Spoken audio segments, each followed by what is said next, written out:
k vyhodnoteniu tohto 10. ročníka. Dnes sme zápolili, alebo respektíve súťažili dokonca až v 3 súťažných kategóriách. Bola to kategória žien, kategória mužov nad 35 rokov a kategória mužov. Začneme najskôr vyhodnotením kategórie tej nežnejšej polovičky, alebo teda našich nežnejších polovičiek súťažných družstiev, a to znamená kategórii žien. V tejto kategórii sme mali dnes zapojených celkovo 5 súťažných družstiev.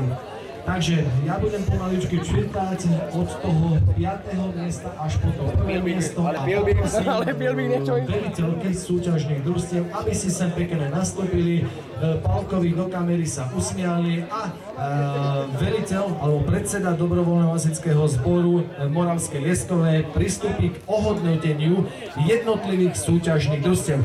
Takže dosť bolo reči a ja pristúpim k hláseniu tých výsledkov v kategórii žien. Takže na 5. mieste s dosiahnutým časom 31,30 druhého požiarneho útoku skončili dievčatá, ktoré mali štartové číslo 5, a to boli babulky z Trenčianskych Bohuslavic, ktoré už asi pravdepodobne nebudú. Ale teda ja neviem, chalani, veď prídete zobrať aspoň výsledkovú listinu a diplom za účasť. Počkaj, Mišo.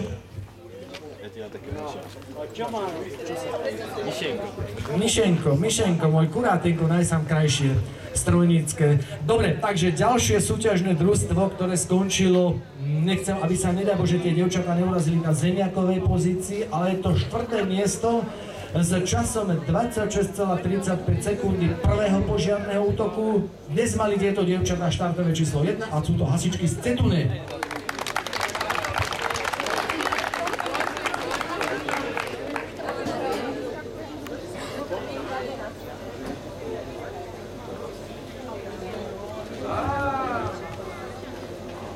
Fotečka jenom pouhá pro rodinu. Takže ďakujeme hasičkám z Cetuné. Pristúpime na bronzovú pozíciu stupňa víťazov, kde na 3. mieste skončili s časom 24,65 hasičky, ktoré mali dnes štartové číslo 4, a sú to hasičky zo Zemianského Podhradia.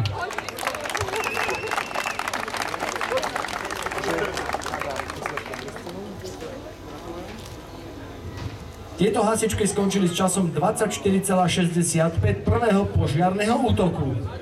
Takže bronzová pozícia pre hasičky zo Zemianského Podhradia. Nech sa páči ešte balíček maličký. Na striebornej pozícii, čiže na mieste číslo 2, skončili v kategórii žien dnes na tomto 10. ročníku hasičky, ktoré mali aj štartové číslo 2, sú z okresu Piešťany, dosiahli čas 20,78 sekundy druhým požiarnym útokom a sú to hasičky z dobrovoľného hasičského zboru Prašník.